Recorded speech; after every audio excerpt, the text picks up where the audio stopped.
Hey everyone, let's jump right into today's explainer. We're unpacking something that is just incredibly relatable. It's a fascinating look at that heavy, buzzing spiritual tension so many of us carry around every single day. If you've ever felt completely overwhelmed by a constant sense of divine or worldly pressure, you are definitely in the right place. We're going to dive into how this text completely rethinks the way we experience spiritual urgency and divine presence. So think about this question right off the bat, because it completely flips the script. The source material suggests that we're frequently walking around with this strange, tight tension, constantly feeling like something massive is being asked of us. But here's the kicker. We almost always experience that asking as a terrifying deadline we are inevitably failing to meet. The core thesis here changes everything. What if we are completely mistaking a gentle, divine presence for a looming threat? Section 1. The quiet pressure. Understanding the knot of unmet expectations. The text defines this quiet pressure as a physical and emotional knot in our chests when we feel like we're constantly falling behind on our expectations, and it outlines some very specific symptoms. Have you ever felt deeply moved by a song, and then you just turn it down? Or maybe you wake up at 3 a.m. with a really quiet, profound thought, and instead of just sitting with it, you instantly grab your phone to distract yourself. We actually dismiss these little moments of conviction all the time, mostly because we're wired to associate any feeling of spiritual urgency with incoming trouble. So the absolutely crucial point here is how the text radically redefines the word urgency. Forget the panic. Forget the blaring notifications pretending everything is an absolute emergency. True divine urgency is described as an invitation that does not threaten you. It's not shoving you. It's honestly more like a patient breath. Just a steady, quiet draft moving through an open window in the very room you're already sitting in. Section 2. Inherited versus divine urgency. Where did the panic come from? If true urgency is so incredibly peaceful, why on earth do we feel so panicked all the time? Well, the author contrasts two distinct concepts here. First, there's inherited urgency. That's the worldly, fear-shaped pressure. It sounds like an upcoming court date. It feels like a slamming door, or a teacher getting ready to grade your entire week with a red pen. But then there's divine urgency. This looks like a porch light that has been left on for you for years. It's an open window, or a parent just sitting patiently beside a sleeping child, waiting for them to wake up to a fresh birthday cake. It's endlessly patient. It never hisses at you to move faster. The text points out exactly how we absorbed that frantic, inherited urgency. Basically, flawed human institutions wired our nervous systems this way. Maybe a worried teacher taught you God was constantly grading you. Maybe well-meaning elders projected their own temper and their own timer onto the divine, or unhealthy organizations literally used guilt trips as a calling. Over time, all those experiences train our bodies to translate divine nearness as a threat. But the source insists that fear is just residue. Which brings us to this incredibly powerful quote. "My urgency is breath, not blade." This right here is the central metaphor of our explainer today. The divine doesn't slice, it doesn't threaten your standing, and it certainly doesn't issue a finger-wagging ultimatum. It just breathes.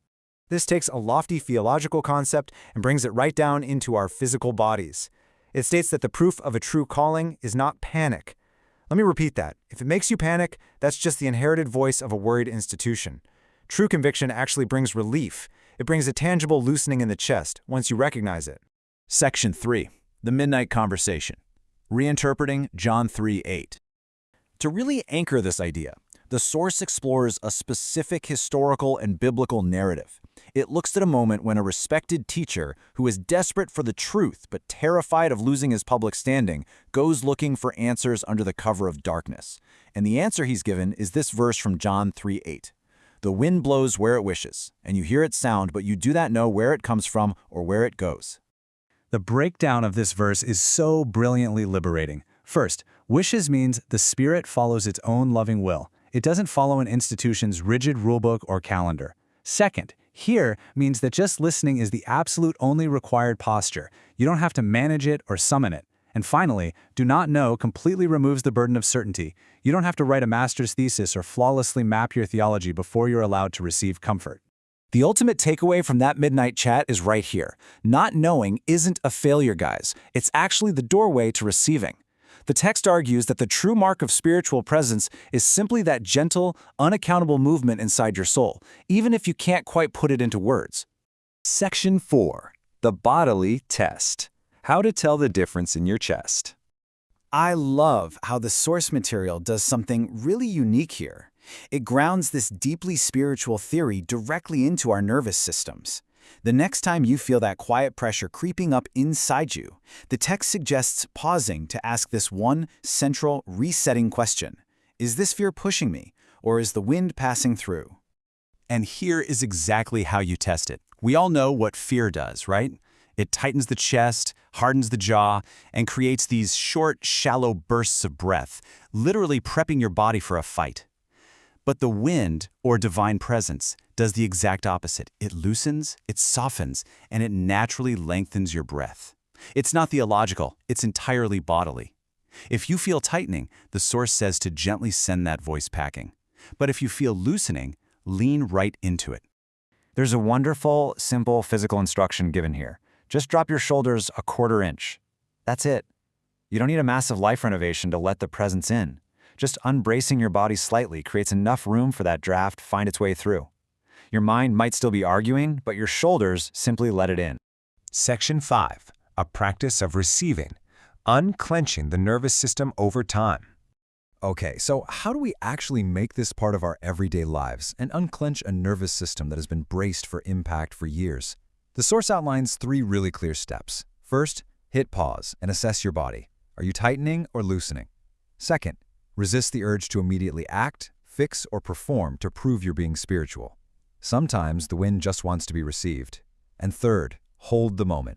Don't immediately scroll on your phone. Just stay in the chair for 1 extra minute and express a quiet thank you.